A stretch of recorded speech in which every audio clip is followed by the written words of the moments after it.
Right. Hi, Dilip. Thanks for that great introduction. It's great to be here. And especially thanks to all the people that are listening in and watching, wherever you may be. I'm Gerard Sasges, And I'm Shuan. Hi. and we're going to come clean right at the beginning. We're actually married, so if it seems like we're very familiar with each other, it's because we are. We have a child, so there's very little we don't know about each other. So the theme of this year's ReadFest is Reboot, right? And I think this is prompted by, above all by COVID, but it's when you're talking about work, we're actually talking about, we've been talking about this need to reinvent and adapt to industrial revolution 4.0 and how life and work is changing. These sorts of themes were there long before COVID, but the past year and a half, 2 years has really just kind of intensified many of these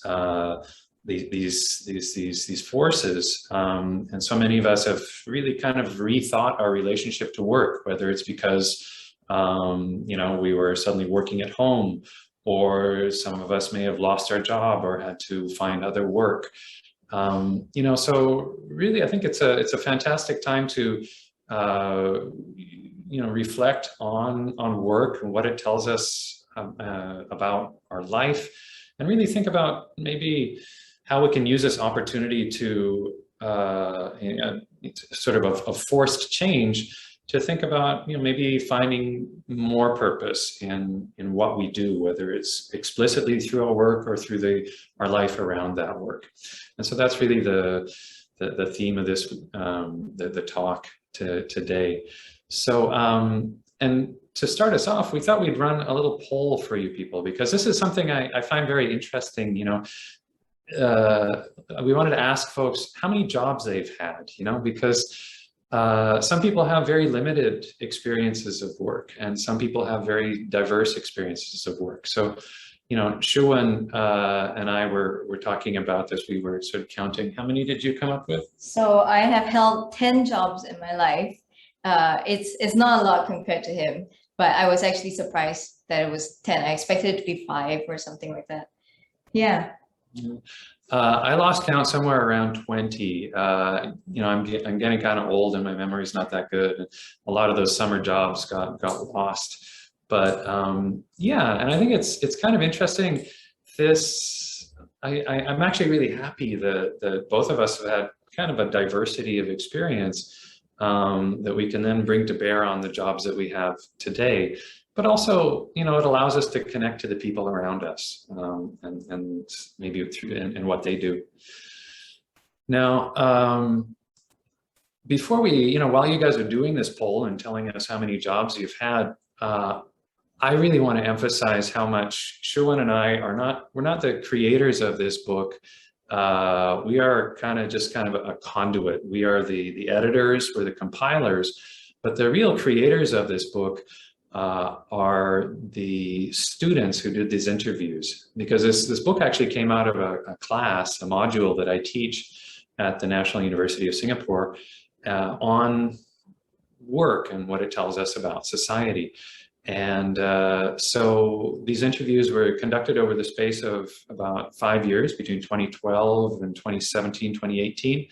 By almost 100 students. We collected altogether over 300 interviews. And so this book is just a small selection of all the interviews we did. And we tried to choose books that, gave a diversity of perspectives on Singapore through the diversity of experiences of the people who work here, right? And this includes everybody from cleaners to accountants and doctors, and people who were born in Singapore, or others like me who were not, but who live here and work here. So we really wanted to give kind of a kaleidoscope picture of Singapore that really contributed to a better understanding of the whole. Okay. Now we're looking at the Poll results. What do they look like, honey? Most of you have had 4 to 10 jobs, and 31% of you have had 1 to 3. 1% has never worked before. Okay. Yeah, I wish that were me sometimes. But yeah, I mean, I think that's cool. One thing that I as someone as a lecturer at NUS, I find it kind of interesting how, yeah, when I was young, I had all sorts of really crap jobs. And I find it interesting how many of my students haven't. And sometimes I kind of wish they had. You know, I think that diversity experience, again, is kind of useful. Sometimes it's not fun, but it's probably good for us. So maybe we'll jump into the heart of our presentation today, and we'll sort of leave the poll behind and look at the diversity of, you know, of experience of the people that we interviewed. Now, again, this is a selection of a selection. We tried to choose, you know, given the topic of our talk today, we went back and we kind of looked through the interviews to come up with strategies that the people we talked to used to find purpose in their life. Now, that's not necessarily in their work, but, you know, it's in their life more generally. And as we read it, we kind of came up with 3 themes that we saw. And so, you know, as we face this change, and many of us are faced to adapt right now, or certainly will be faced to adapt in the future, maybe it's time for us to, you know, think about their strategies and see if we can use them as we go forward, okay, to find more purpose in our life. Now, the first strategy we saw was one that we called be angry, okay? And once again, remember, this isn't us speaking. This is the people we interviewed. So we're not incredibly angry people. But, you know, this was a strategy for some of the people we talked to. So we're going to read some quotes from various interviews in the book. And the first one that we're going to talk about is from the academic ghostwriter. He was an NUS student and writes university papers for clients around the world. And he says this: it kind of made me think for a moment that, okay, maybe I'm kind of like killing what education means. But in another way, I realized that education is already dead. That in systemizing education with standardized testing and tuition schools, we've made it easy to game. In Singapore, the tuition we've received because our parents could pay for it, all the extra advantages we've had that other kids may not have had, it's all part of a whole industry. As long as you have a system like that, you will have wealthy elites who will game the system at the expense of others. So I guess the moral dilemma is sort of like not really there for me. Until you stop the army of bureaucrats who want to impose standardized testing, you will never stop this army of ghostwriters. So even if you pay your way through, ultimately it's what you get out of it that matters. So I consider myself an intellectual rebel, if you will, and ghostwriting is my way of saying education is more than just about a grade. Okay, our next interviewee owns a chain of tuition schools. He's actually a very young man. He's a Malay business person in his 20s, and he's basically been working multiple jobs since he was in his early teens. And at the time we talked to him, he was actually running 4 businesses, but the core of his business was a chain of tuition schools. So when he was in the early days of starting up his tuition schools, this is what he said. So that time I had 3 jobs and I was studying part-time. I was also involved in networking events. Wow, they see Malay, they look down, you know. My name card was initially Ahmad. I changed to Sam, then they start taking me seriously. I also have to thank my dad for opting Chinese as a second language for me instead of Malay. Usually businessmen call me and say, Sama, let's meet to discuss. And when they see me, they're like, hey, you Malay? I always tell my friends, even when you are studying right, go and work. If you just study, I always tell them, you're like a domestic cat and I'm a wild cat. Domestic cat, basically you're at home and not exposed in the jungle or wild. If you're a domestic cat, when you finally go out, how are you going to fight a wild cat like me? The wild cat will eat you until finish. But you know, Singapore is damn crazy, and I don't want to be part of the rat race. I don't want to complain about my work. Don't want to complain about the competition. I just want to do what I like. I want to be a datu at 45 and retire. And this next one comes from a tissue seller, an interview with a tissue seller auntie. It's actually one of my favorites. She sells tissue paper outside City Hall MRT, so you may have seen her before. So this is what she says. Yeah, I need to put on my full English for this. She says, I sell tissue, no license one. If one license must pay $120 a year leh. Later I never come, then never sell, also must pay the license money leh. I never get married, don't care lah. Now I already take care of own self better. At night also sianang lor, got freedom. If not, I need to take care of children. I never take government's money. I will save and then slowly pay the rent. Sometimes lunch don't eat, then go home eat. Not to stay sexy, but go home cook cheaper. I every day cook like that better ma. Kopi, what cow? So expensive. I come here sell tissue. I bring my coffee and bread, save money lor. Sometimes eat out can lah, but not every day. Now I own self earn, own self eat lor. Don't want to think about the past anymore. I don't regret anything.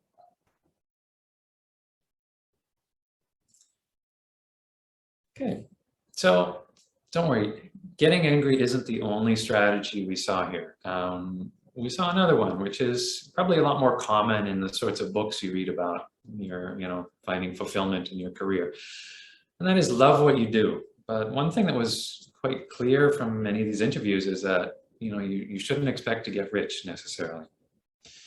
So our first interview is with a barber, and he quit his job in 1999 and has been a barber ever since. He says, while working as a delivery man, I saved a lot of money. Eventually, I stopped working there to be a full-time barber. You see, I didn't like being ordered around, although I was paid good money for somebody with a primary 6 education. But some of us were born to be barbers. It's in our blood. Now old barbers will be gone after my generation, and I would be lying to say that I'm not sad. Such traditional skills should be passed down to the young bloods. But if they have no passion and they were not born to be one, then I cannot do anything, right? Whatever it is, I know for sure that so long as I'm alive and healthy, I will still be a barber. I will still want to serve my customers' land. They are like my family. Some of them come back here just to talk to me. And he gestures to the area in front of the shop where there's a coffee table and chairs and a guitar. That's what keeps me going. Before I change the picture, I just want to say, in case you're wondering, yeah, that guy is Gerard getting a haircut. That's not the barber, though. Okay. Our next interview is with a craft brewer who's actually on his third career. He was, after serving 21 years in the Army, he went into business, eventually opening a factory with some other partners in China. He eventually sold his interest there and retired back to Singapore and began brewing as a hobby. As he says, his first attempts weren't very good, but he got better slowly. And after a certain point, he decided he would go to Germany, to Munich, to take a six-month course in brewing. And came back to Singapore and started a business. And he says, I was never really keen to go high-end, opening a bar at Clark Quay, for example. This would cost a bomb because of the rent, furniture, and manpower. You also can't simply sell craft beer there. You have to offer other drinks and some food as well, which I never wanted to do. I want my beer to be taken seriously, and I only want customers who really appreciate it and know the difference between craft and commercial beer. The income in this business depends on how you run it and how you interact with your customers. In fact, I think that's why I'm so successful. You just have to love what you're doing. This next interview that we're going to read from is with a funeral director. He was in his 20s at this point in the interview, and he left a job in design to become a funeral director. And he says, I see how others do it. I want to long pia, I tell you. They don't care one. They just want to faster finish, faster go back and lepak. Go back also nothing to do, also just sit there at the funeral parlor and wait for calls. So might as well do things sui. They always anyhow do things. For example, sometimes they never ask the family to chant, Papa ho ho kia tua chu when they're sealing the coffin. I feel it's very tick up, you know. All these ritual things, if you never do properly, what if the spirit of the deceased get lost or doesn't rest in peace? Really, when I work, I do everything sui one. I put myself in the family's shoes. I can tell you, I'm working for the passion. Everybody in the industry will know me. You ask them who is the best, they will tell you it's Jason. The next interview is with a monk who again had multiple jobs before becoming a monk. He worked in tech, programming, eventually consulting, but at a certain point decided to become a monk. He says, there were many factors involved before I decided to become a monk. At some point, you basically got to ask yourself, okay, is that all I'm going to do? So I decided, yeah, I want to do more than that. I want to go and explore and experience what I've been reading about in the Buddhist texts. You know, there were other factors that pushed me in this direction, in particular, my late ordination teacher. He gave me the confidence that, yes, even in this day and age, it can be done. It's a worthwhile goal. As that MOE advertisement many years back posted, do something worthwhile in your life, be a teacher. I often tell people, this is not a profession. This is more than that. It's a 24/7 life.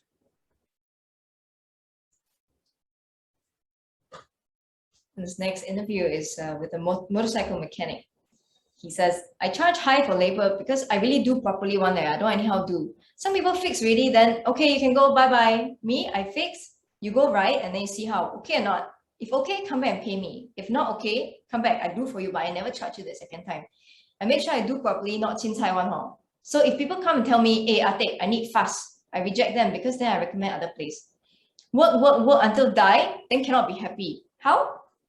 That's why you want to ask me if I earn money or no earn money, I don't know. I just open the shop, I charge them, they pay me today, tomorrow, or next year. Sometimes I don't know how much I charge them, how much they owe me or who owes me. They pay me that I take off.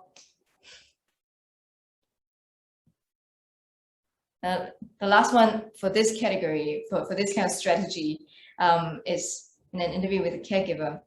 She's in her 60s. She quit her job as a cleaner to take care of a woman that she calls Taima when her health began to fail.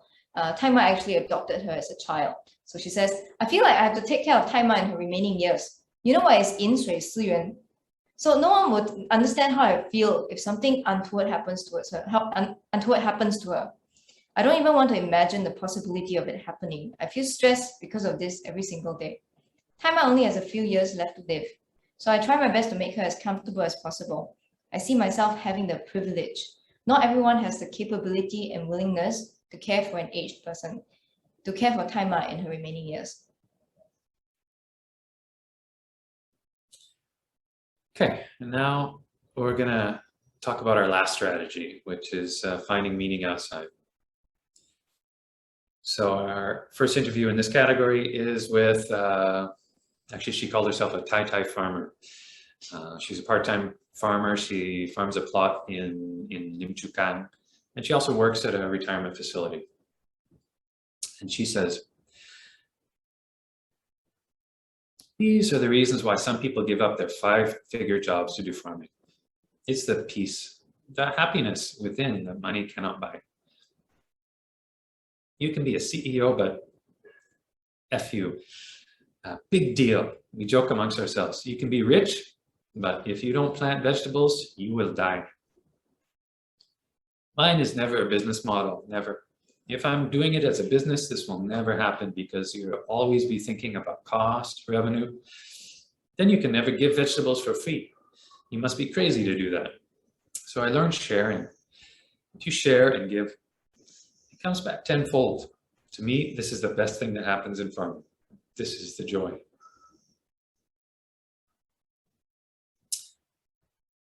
Next, we've got a musician who's, I think he would say his job is music, but his I don't know, he works as a janitor to make a living.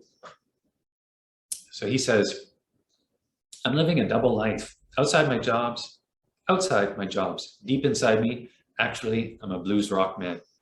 So whatever jobs I pick and do is only temporary. I did all these jobs because of survival. The money to survive, that's all. That means my first priority is to earn a living as a blues rock man. Hoping I get a couple of nights every week to play some shows, that would be my dream. Yeah, sometimes I'm paid to play, and sometimes, just for passion. That means to jam around. You don't get paid, you get free drinks. Like I said, money is only for survival, but the blues music thing, that's a passion, a love. It goes on till I'm old, maybe when I'm dead and gone. But I'm gonna do the blues rockin' thing as long as I'm capable. So the last interview we're going to talk about is with a part-time drag queen. She says, okay, I started drag actually I fell in love with drag when I was young. When I was a young gay boy, I played with fabric, I made costumes, and the Lego bricks, I made heels. Then I discovered dance, and there was this group called Vogalicious, and they were the strongest gay dance group back then. They were very loud, hot shots and whatnot, skimpy outfits for dance competitions. So I was like, well, what is this cross-dressing thing? When a few of them started dressing as a woman to perform, I was like, what is this? This is what I've been looking for. I'm the kind of person who doesn't chase for fame or what. I just love performing. I don't want to be someone I'm not. I just want to be Dahlia. And if you don't like it, fine.